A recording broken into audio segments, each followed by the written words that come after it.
Fala, meus amigos, estamos começando aqui mais um vídeo do canal. Enquanto eu sigo nesse inferno insuportável aqui, que já dura 8 anos, aturando todo tipo de absurdo, baixo nível, sabotagem, lixo dessa gentalha nojenta, e nada acontece aqui para eu me livrar dessa gente asquerosa e seguir a minha vida aqui. Enfim, enquanto isso eu vou fazendo o que não destruíram totalmente, que são os vídeos aqui do YouTube, tá? Hoje nós vamos falar sobre os 2 anos daquele quebra-quebra bizarro que aconteceu lá no dia 8 de janeiro de 2023, tá? Que foi, enfim, a depredação do Congresso Nacional, do Palácio do Planalto e do STF pelos bolsominions ali, os golpistas totalmente, enfim, né, alucinados ali, destruíram tudo, inclusive o Congresso Nacional, e isso acabou inclusive dando ali uma arma branca na mão do Lula, como eu ponderei lá na época, logo no início ali das reflexões sobre isso, que, enfim, aquilo foi uma arma branca na mão do Lula que ele pôde governar melhor, porque essa gente inacreditavelmente idiota eles destruíram inclusive o Congresso Nacional, que é recheado de bolsonaristas, né? Então, um negócio assim inacreditável, tá fazendo 2 anos aí, vamos refletir um pouquinho sobre isso aí no vídeo de hoje, tá? Bom, antes e aí tem esse livro aqui, né, só para referir aí, tem esse livro que é o livro do Pedro Fiore Arantes, Fernando Frias e Maria Luísa Menezes, tá? 8/1, A Rebelião dos Manés. Porque isso é um bando de mané, né, que foi lá destruir o Congresso Nacional recheado de apoiadores deles mesmos, né? Enfim, vamos falar um pouquinho sobre isso aí, tá? Então o título é esse aí, tá? Quebra-quebra dos bolsominions golpistas completa 2 anos, tá? Antes, pessoal, deixo com vocês aqui então mais uma vez a dica do meu romance que acabou de sair aí, tem mais ou menos 2 meses e meio, tá? Quem quiser entrar em contato aí, o zap tá na descrição do vídeo, tá? Você ganha 2 marcadores, o livro autografado, etc e tal, beleza? E aí você ganha também você pode comprar também, né, o meu livro de poemas, que saiu no final de 2023. Você querendo adquirir o livro de poemas, o romance ou os 2 juntos, você ganha os marcadores do mesmo jeito, beleza? Então é isso, pessoal, vamos começar a refletir aí sobre aquela lambança lá dos bolsonaristas no dia 8 de janeiro de 2023.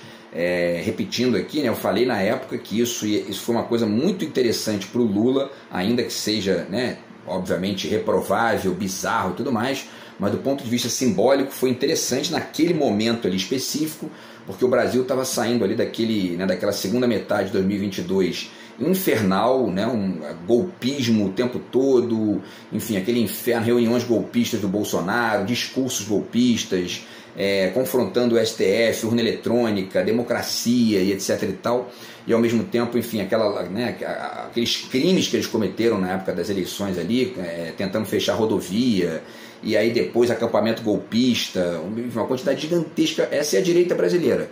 Tem as exceções, né? Mas, enfim, no geral, esse tipo de atitude, de perspectiva e de comportamento anti-país é a direita brasileira, né?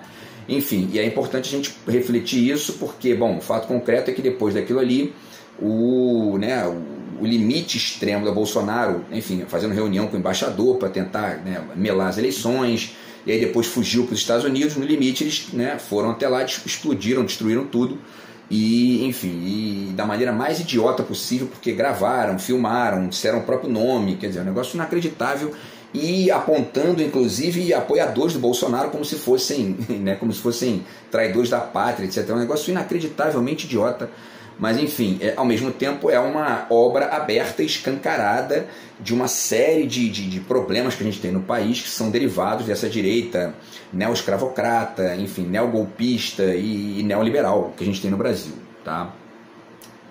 Bom, então vamos ler um pedaço aqui de uma reportagem do Brasil de Fato e vamos comentar alguns trechos rapidinho, tá? E depois eu passo para os livros aqui para a gente fazer uma reflexão sobre isso aí e tentar pensar alguns desmembramentos e até mesmo uma certa simbologia sutil que está ali envolvida nisso e que é interessante de pensar e desenhar para a gente poder entender o quanto que esse caráter de obra aberta, escancarada daquilo ali pode ajudar a gente a entender melhor o nosso país também, né?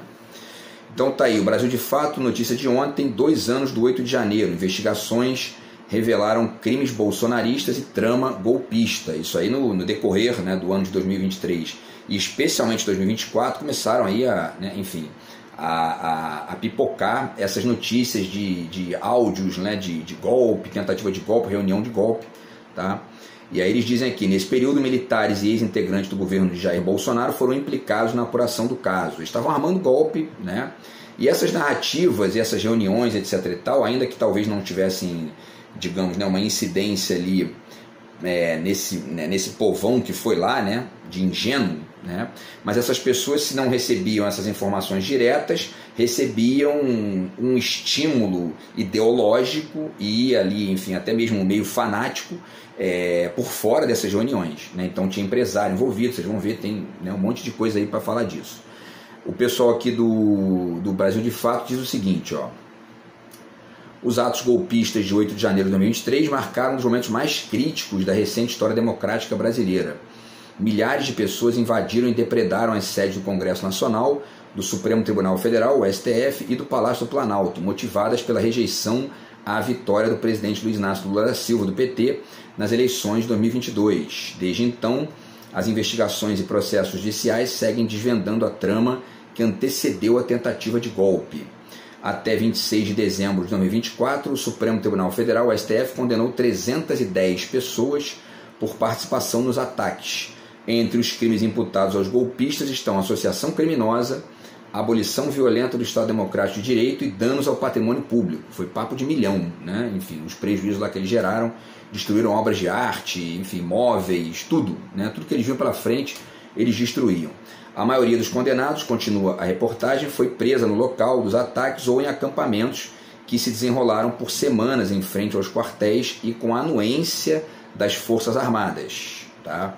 Como tem se revelado no inquérito relatado pelo ministro da mais alta corte do país, Alexandre de Moraes. Então, assim, a gente já fiz vídeo aqui também, tem esse fetiche, digamos assim, né, da direita brasileira com o exército, e o exército é uma espécie de, né, é um foco de golpe aqui também, porque não é um exército patriota, nem aqui nem na China, né, é um exército golpista e que está aqui muito mais para defender os interesses dos ricos e com uma visão radicalmente contrária à esquerda, aos pobres e às minorias, do que qualquer outra coisa, né?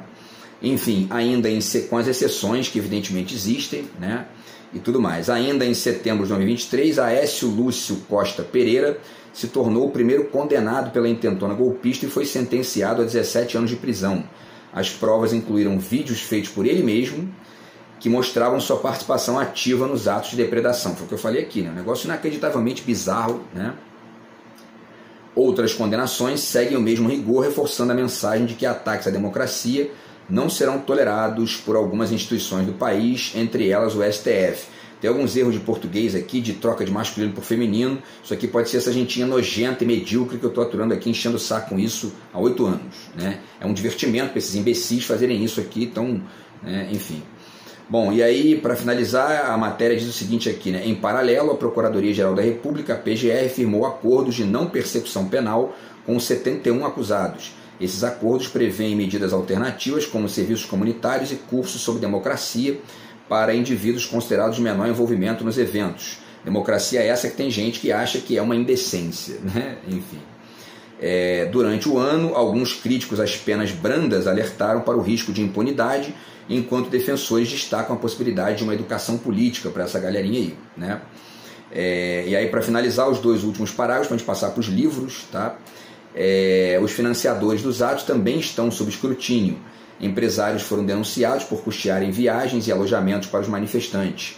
Isso aconteceu, inclusive, naqueles acampamentos lá do final do ano, né? Não foi só de janeiro, enfim, né? Na esfera política, continuam eles aqui, os antigos aliados do ex-presidente Bozo, que seria o principal beneficiado dos atos golpistas, são acusados de instigar as manifestações. Investigações apontam que discursos inflamados e mensagens em redes sociais serviram como catalisadores. Bolsonaro enfrenta processo no STF, incluindo de incitação ao golpe, e segue inelegível para a disputa de qualquer cargo eletivo no país, tá? Então, pessoal, essa questão aqui, uma das coisas mais importantes, vamos começar já essa reflexão, né? Porque a matéria fala aqui de uma possibilidade de uma educação política, inclusive, para alguns desses aí que não foram presos, né? E eu comecei a escrever um livro, inclusive em 2023, parei, né, durante esse ano de 2024, que eu estou aqui praticamente sem fazer nada por conta desse absurdo que eu estou vivendo, mas o livro se chama, tem até título já, se chama Educação após Bolsonaro, né? E é inspirado o título, né? E de certa maneira uma articulação ali sutil com a temática também de um texto aqui do Adorno, desse livro aqui que é Educação e Emancipação, que é um livro que fala, que tem um texto aqui, né, que se chama Educação após Auschwitz, né? É claro que o Bolsonaro, né, não é Auschwitz, os bolsominions não são exatamente, né, nazistas nesse sentido mais ali, né, enfim, direto do termo, mas eles têm uma faceta fascista, são violentos, são neo-autoritários, são neo-golpistas, anti-país, disfarçadinhos de patriotas. Então tudo isso é importante de desenhar, e eu fiz um roteiro para fazer esse livro, espero poder continuar aí, espero que em 2025 eu consiga resolver todos os meus problemas aqui para poder finalizar isso aí, porque parte dessa educação política que a gente tem que construir no Brasil passa por refletir o Bolsonaro, o bolsonarismo e esses retardatários de direita que, enfim, descobriram que existe política em 2013, lá naquele jogo lá da vaia da Dilma, etc e tal, e nas manifestações, mas até hoje não entenderam muito bem o contexto, as diferenças, né, e enfim, tudo mais. Porque estão nesse barato aí de apoiar essa gente que no fundo, né, enfim, não tem projeto de país, são golpistas e abertamente eles dizem que quem manda no país são os ricos e a gente tem que fazer o jogo deles, né? E o povão ainda não entendeu isso, especialmente esses bolsominions de direita, os pobres de direita bolsonaristas e a classe média também, né? Bom, então vamos falar um pouquinho, e aí também deixo aqui também mais uma dica articulada com essa ideia aí do Adorno ali, tá? E também fazendo remetência ao nazismo e também a uma conexão daquele período com o período que a gente vive hoje, né? Porque vários empresários apoiaram o nazismo, né? Várias empresas participaram lá do nazismo, ganharam muito dinheiro com aquilo, e parte disso que a gente tem que refletir como a educação após Bolsonaro está aqui o livro do Eichmann, né, da Hannah Arendt, naquilo que eu acho que é uma referência bem interessante aqui para o caso brasileiro, que é tentar articular essa ideia da banalidade do mal aqui, da Hannah Arendt, com esse fenômeno bolsonarista. Por quê? Porque existe uma certa moral do trabalho e uma moral do dinheiro, uma moral das finanças e etc e tal, que é uma das bases de sustentação desse cinismo bolsonarista, dessa, enfim, né, e ao mesmo tempo dessa violência que eles refletem contra o povo, contra o pobre, contra o Brasil, contra os indígenas, contra os negros, contra, enfim, qualquer projeto de desenvolvimento aqui desse país, tá? Então existe uma certa banalidade do mal na direita brasileira e em muitos casos ela é uma banalidade do mal que é pautada não apenas pelo moralismo, mas pelo cinismo também, né? Gente que usa o trabalho para cometer crime e fica pagando de defensor, né, enfim, né, do suor do trabalho, blá blá blá. Também é importante pensar isso aí, tá? Bom, o que mais, pessoal? E aí, eu disse aqui no início, deixa eu ver o tempo aqui, eu disse no início, e vale repetir aqui, que uma das coisas mais interessantes, um dos efeitos simbólicos mais interessantes daquele caso lá, né, daquela depredação que está completando agora 2 anos, é que ela demonstra nitidamente, a partir de toda aquela contradição do evento, especialmente os bolsominions gravando ali vídeos xingando deputados e senadores, né, especialmente os deputados, né, lá do Congresso, de direita. Essa gente não sabe nem a diferença do partido A, partido B, a linha ideológica do partido A, partido B, não tem a menor noção e estavam ali destruindo o Congresso Nacional sem saber o que iam fazer. Então tem muita gente, inclusive, refletindo, muita gente boa, inclusive, tentando ponderar um aspecto de ruptura nisso, ou de crítica ao sistema, etc e tal, quando na verdade aquilo ali, o nome daquilo ali para mim é alienação pura. Agora, essa alienação pura que está ali, como ela não é uma alienação de uma conversa privada, ela é uma alienação de um ato público totalmente alucinado, né, e violento, ela abre uma janela e abre uma obra escancarada sobre as contradições da direita brasileira. Por quê? Porque quando a gente pensa, por exemplo, nesse quebra-quebra que aconteceu lá no dia 8 de janeiro de 2023 e compara com o que o Eduardo Leite e o Sebastião Melo fizeram e continuam fazendo, né? Acabou de ter de novo uma enchente lá, uma cheia, né? Lá no Rio Grande do Sul, em Porto Alegre, no Rio Grande do Sul de maneira geral, a gente percebe que no fundo o resultante de destruição é basicamente uma característica da direita, né? Quando não é fome, desemprego e etc e tal, é destruição de barragem, de cidade, enfim, e tudo mais, enchente, né? Ou então jogam, né, napalm num trecho de floresta gigantesco. Essa gente, o barato deles é destruir, né? Enfim, então agora é importante entender isso aí, por quê? Por que existe um caráter de obra aberta escancarada no bolsonarismo? Basicamente porque esses ditos bolsominions, né, os que são alucinados e, enfim, né, violentos, etc e tal, e não apenas aqueles que são apenas ingênuos, né, esses estão, eles não têm filtro. Esse é o diferencial, né? Eles não têm nenhum filtro porque eles são retardatários. Então eles não têm aquela malandragem, aquela esperteza da direita tradicional de dizer, olha, como disse o Eduardo Leite, né? É porque o que acontece, né? A gente tem outras pautas, sabe? Falando fino, né? Não xinga ninguém, mas destruiu o Estado do mesmo jeito que os bolsominions destruíram lá o Congresso Nacional. Então, enfim, esse caráter, como fica mais fácil de perceber quando é no grito, quando é, né, na violência, esse caráter aí de obra aberta escancarada fica evidente nessa lógica dos bolsominions, mas não apenas no bolsonarismo estrito sensu, na direita brasileira de maneira geral, né?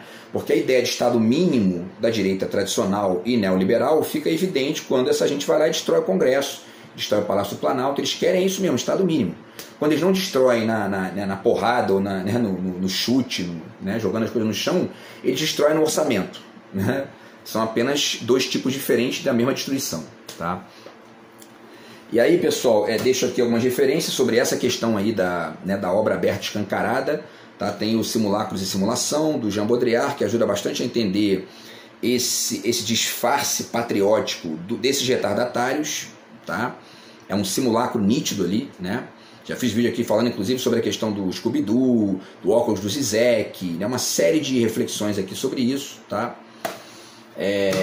Que mais? E aí tem o próprio livro aqui do Humberto Eco, né? A obra aberta, né?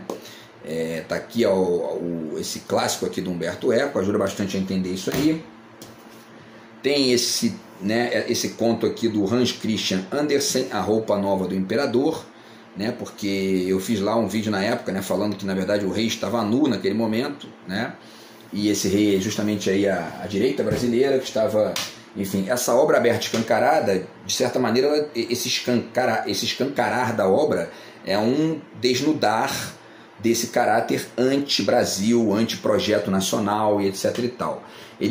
A direita brasileira tem empresários muito bacanas, muito bem-sucedidos e tudo mais, de qualidade e tudo mais, mas quando se metem com a política é quase sempre para destruir, destruir e destruir, né? Isso aí fica evidente quando a gente percebe aí essa questão do 8 de janeiro, tá? Deixo também a referência do conto do Jorge Luiz Borges, tá? O Tema do Traidor e do Herói, que é um conto fantástico para poder deslocar esse caráter heróico do mito Bolsonaro, né? O Bolsonaro, ele de certa maneira, de repente eu faço até um vídeo para o futuro para pensar essa questão de maneira mais ampla aqui e mais detida, né, digamos. A jornada do Bolsonaro é a jornada do herói traidor. A gente pode desenhar isso aí até em diálogo com o conto do Borges aqui, tá? E que desemboca naquela fuga dele para os Estados Unidos e a decorrente ali, ou enfim, né, a subsequente depredação lá dos prédios públicos e tudo mais. O Bolsonaro é uma espécie de, né, jornada do herói traidor da direita brasileira, né? É um negócio assim muito engraçado até. E, bom, enfim, isso aí dialoga, obviamente, com o livro aqui do Joseph Campbell, O Herói de Mil Faces, que eu não li ainda, só folheei aqui e tal, mas é um clássico aí sobre essa questão da jornada do herói. E tem também esse livro aqui da Ana Maria Baiana, né, Como Ver um Filme, que ela fala aqui sobre a jornada do herói, também que é legal de acessar isso aí, tá? Bom, e aí nesse sentido, pessoal, vale dizer, tá, que isso aí também escancara uma espécie de carta roubada nossa, que aí tem conexão com a forma como eles ignoram Portugal e ao mesmo tempo se conectam com os Estados Unidos para seguir uma né, uma cartilha ideológica que é a dos Estados Unidos para nós, que eles mesmos lá não seguem, e etc e tal, e todas as confusões decorrentes disso aí, tá? O conto do Edgar Allan Poe também, né, A Carta Roubada, apenas como citação aqui, né, tá?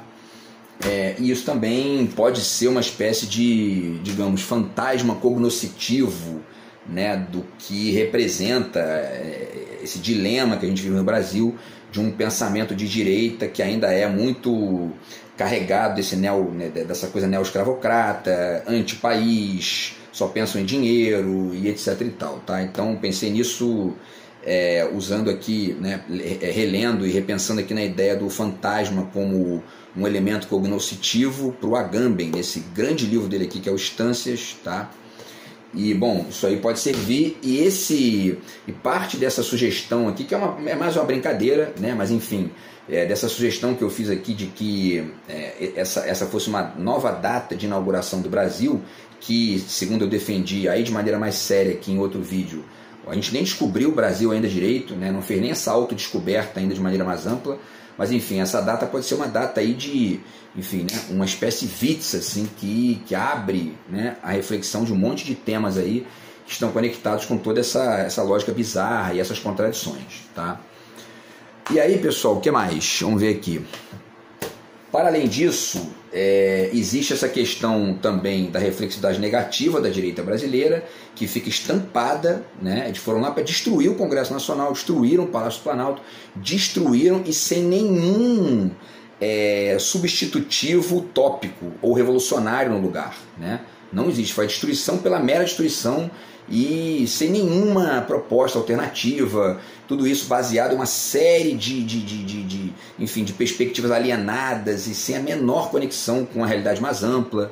Então isso reflete aí o que eu tenho chamado aqui de reflexividade negativa da direita brasileira, articulado aqui com um trecho desse livro aqui do Anthony Giddens, ou, né, se vocês preferirem, o termo neomazombismo, né, que faz menção aqui a ideia do mazombismo do Darcy Ribeiro, que é aquela coisa lá do Brasil original, do Brasil inicial, né, na verdade, que tinha lá enfim, né, os mazombos, que eram os filhos de portugueses nascidos aqui, e que, portanto, não eram nem portugueses legítimos, nem brasileiros legítimos, ficavam num limbo, né, e segundo alguns autores, o Darcy fala disso, o Anísio Teixeira também, são assim, uma espécie de origem dessa lógica de desidentificação do brasileiro com o próprio local, né? Então, enfim, e aí essa reflexividade negativa é uma leitura atual disso, tá? Que fica bem figurado também na ideia do complexo de vira-lata do Nelson Rodrigues, que eu já redesenhei aqui, né, a partir da ideia do complexo de Double Doodle e etc e tal, para poder chamar atenção para esse caráter subserviente ao neocolonialismo estadunidense na época atual, na época recente, né? Especialmente depois aí do pós-guerra e especialmente a missão, né, depois do golpe de 64, tá? Enfim, e a ideia do Narciso às avessas, né, que está aqui nessa crônica dele, que está num outro livro aqui. Enfim, né, essa destruição que os bolsominions fizeram do Congresso Nacional é um retrato desse Narciso às avessas. Destruíram o próprio Congresso para quê? Para nada. Não tinha nenhum projeto organizado, nenhuma ideia ali realmente ampla, foi quebra-quebra pelo quebra-quebra, né? E isso também reflete, de certa maneira, por incrível que pareça, um dos aspectos, digamos, né, de Narciso às avessas mesmo, de reflexividade negativa que existe na própria antropofagia do Oswald de Andrade, tá? Na medida em que ele está aqui, enfim, né, estabelecendo uma lógica de vingança contra Portugal, e essa vingança que acaba sendo uma vingança contra nós mesmos, que não é outra coisa senão, né, enfim, esse quebra-quebra lá não foi, não dá para pensar isso de maneira diferente, né, enfim, aquilo ali não teve nenhuma repercussão diferente de crime, né, enfim, não tinha nenhuma ideia ali para ser desenvolvida num nível dialético para opor a ideia, enfim, que ganhou a eleição, né, enfim, né, era uma gente que não tinha projeto nenhum, era só quebrar por quebrar, tá, e isso também permite e obriga que a gente pense em um certo caráter até meio que uma mistura de um terrorismo com autofagia, um terrorismo autofágico, né, dessa parcela da direita brasileira. Então está aqui o livro do Jean Baudrillard, O Power e Inferno, que ele fala sobre o golpe lá aliás, o atentado terrorista do World Trade Center, né? E discute também o conceito de terrorismo. Já fiz vídeo aqui falando sobre aquela figurinha lá que se explodiu lá na porta do terrorista sem terra, né? É um pouco isso aí, né? Entendeu? E tá aqui o livro do Noam Chomsky também sobre isso, tá? Então, quer dizer, aquela galerinha que foi para lá é isso, né? É um bando de terroristas sem terra que, ainda que seja uma coisa realmente muito estúpida, muito alienada, muito, enfim, violenta e patética, mas dá para esboçar um certo perfil daquilo ali, né? Porque é uma galera que, enfim, né? Ou eles são individualistas extremos, ou o que eu tenho chamado de idiotas líquidos, ou idiotas da subjetividade, né? E o idiota da subjetividade, para ele o Congresso, né, não é nada, ele pode chegar lá e destrói, acabou, né? Não tem debate, não tem diálogo, enfim, e sem nenhuma, repito, né? Porque se fosse para destruir, para colocar ali uma ideia utópica realmente, né? Mas não, né? Muito pelo contrário. Então, assim, existem esses idiotas da subjetividade, o que eu tenho chamado aqui de ingênuos líquidos, ou mesmo os idiotas líquidos, né, que são os mais veementes ali e tal, e toda essa galera aí está flutuando, né, digamos, em nichos de alienação no mundo de hoje, né? E aí, no limite, acontece esse tipo de bizarrice aí que está comemorando 2 anos agora, né? Que mais? E aí, pessoal, isso também obriga e permite, e, enfim, né, e ao mesmo tempo ali até estimula que a gente repense alguns outros temas, né, da história do Brasil, etc. e tal, como, por exemplo, a questão do homem cordial, do Sérgio Buarque de Holanda, né, para poder pensar se essa tal cordialidade aí, já fiz vídeo sobre isso também, se ela é de fato uma característica do brasileiro em geral, ou se ela é uma característica muito mais da direita, especialmente dessa neodireita, neoliberal e etc e tal, né? Então, um pouquinho mistura o privado com o público, não tem projeto de Estado. Quando você mistura o projeto, o público com o privado no público, no limite você destrói o Congresso, porque, enfim, né, não deu para ser o que você quer, então não é ninguém, né? Então é importante também pensar isso aí, tá? E ao mesmo tempo essa essência, ou essa essência não é a melhor palavra, mas essa tendência que já existe desde sempre na direita brasileira de colocar o interesse privado na frente do interesse público, né? O que mais? Então, o livro do Noam Chomsky, que o Lucro às Pessoas também fala disso, porque aí pega essa questão do neoliberalismo e tal, né? E tudo mais, tá? E também a ideia de Estado mínimo, né? Que eles defendem, que está aqui bem refletida pelo Darcy Ribeiro aqui nesse livro, em outros trabalhos aí também, certo? E para finalizar, pessoal, deixo aqui mais algumas dicas rápidas, só para finalizar mesmo o vídeo e deixar aqui alguns temas, né? A gente tem que pensar também o quanto que esse golpe lá, essa depredação lá do Congresso Nacional, do STF, do Supremo Tribunal Federal, no dia 8 de janeiro de 2023, não foi o quanto que ela tem de ligação com a própria questão da Lava Jato, né? Tá aqui esse livro aqui, tá? Lava Jato, crime, devastação econômica e perseguição política, né?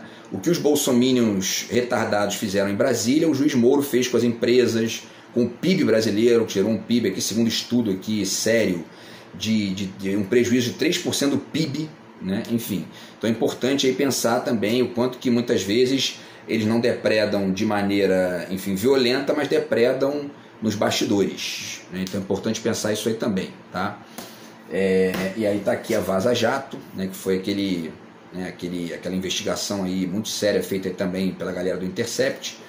E é isso, tá, pessoal? E aí tem outras coisas aqui que eu poderia falar, mas não vai dar tempo, tá? Não vou nem começar aqui porque, enfim, tem esse livro aqui do Bauman e do Carlo Bordoni, que fala sobre a ideia do estado de crise, né, que é uma característica que ontem eu pensei sobre isso, que de repente dá para pensar isso aqui conectado com a ideia de reflexividade negativa para tentar desenhar melhor o quanto que muitas vezes essa ideia de crise ela acaba sendo um álibi na mão dessa, ou na cabeça mesmo dessa lógica autonegativa da direita brasileira, tá? Então vale a pena pensar nisso aí. Enfim, e é isso, tá? Então estamos completando aí, né, 2 anos dessa bizarrice que aconteceu lá no dia 8 de janeiro de 2023, tá? Que é uma data que pode ser aí uma referência importante para a gente continuar pensando os problemas do Brasil, e vamos continuar tentando fazer isso, tá? Enquanto não destruírem, eu vou fazendo aqui, tá? Grande abraço aí, tamo junto, fui!